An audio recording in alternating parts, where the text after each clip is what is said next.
qui est en cours d'écriture et il est dit, je crois, dans les premières pages ou à un moment donné, enfin tôt, assez tôt, que tous les mots de la hiérocosmogamie sont synonymes. Dire harmonie, c'est dire beauté naturelle. Dire beauté naturelle, c'est dire sympathie. Dire sympathie, c'est dire tout un tas d'autres mots que je ne vais pas citer là pour ne pas déflorer le livre en cours. Euh, en définitive, pour être un peu, pour sourire un peu dans tout ça, tout ce qu'il y a dans le cosmos n'est que synonyme l'un de l'autre.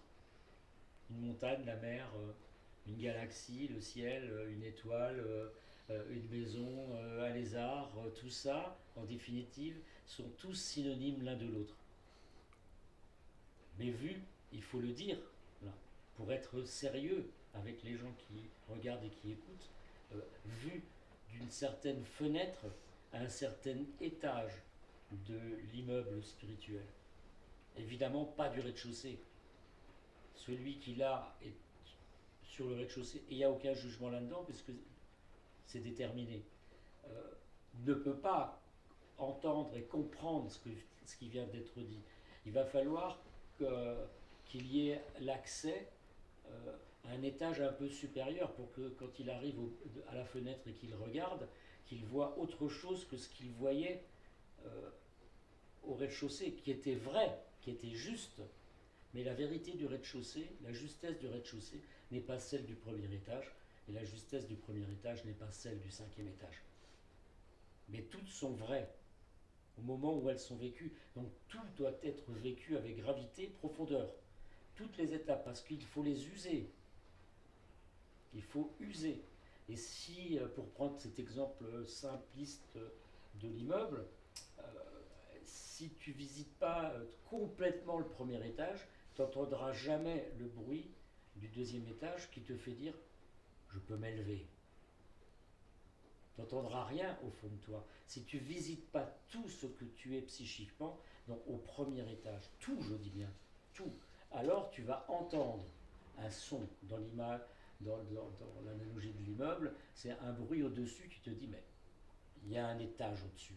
Alors que ça fait 10 ans que tu occupes le premier étage. Tout à coup se passe quelque chose, il y a un étage au-dessus. Et tout à coup, il y a une montée d'escalier qui n'a jamais été visible, mais qui a toujours été là. Qui a toujours été là, mais qui ne peut pas être visible encore. S'il n'y a pas de voie dans la hiérocosmogamie, il y a un chemin de foi. Il faut avoir foi dans tout ça. Il faut avoir foi dans ce qui est vécu. Si on n'a pas foi dans ce qui est vécu, c'est ce qui a été dit d'une autre façon il y a peu de temps, euh, on ne peut pas le vivre extérieurement. On est dans l'observation de ce qui a été vécu. Ce qui a été vécu à ce moment-là n'a pas véritablement de sens. C'est-à-dire que ce qui a été vécu ne peut pas montrer son pourquoi et son vouloir. Ce qui a été vécu charnellement euh, montre pourquoi ça a été vécu et présente déjà, puisque rien n'est achevé jamais, présente déjà le vouloir que ça contient de façon potentielle. Mais qui est déjà là, quoi. Donc on n'avance pas pour aller le chercher. Il est déjà là. Il va falloir s'arrêter encore plus fort en soi, être encore plus silencieux encore en soi. Et on est dans ce que, pour être très concordiste, on est dans une forme hébraïque connue, le Shabbat. Voilà. Mais là, celui qui entend ça, il faut qu'il fasse très attention. Et la cosmogamie, elle n'est pas hébraïque, elle ne fait pas partie du monde hébreu, mais le Shabbat est un moment de repos.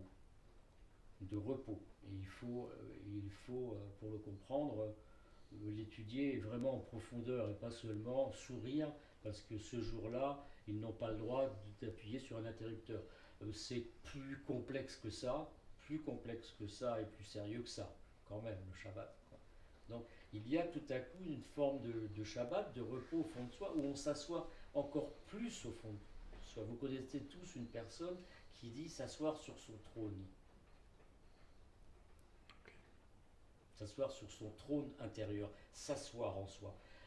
S'asseoir, c'est pas un mot anodin, pour moi c'est synonyme d'enracinement. Hein.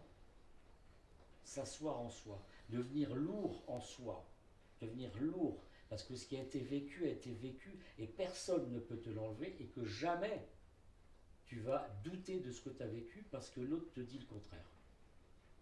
Jamais. On doute de la profondeur du vécu. Je parle bien de la profondeur fondamentalement charnelle dans le sens ésotérique du terme charnel, voilà, et non pas mental. Hein. Parce que tout à coup j'ai une petite vision de ceci ou de cela, quoi, hein, qui ne change rien à ma vie.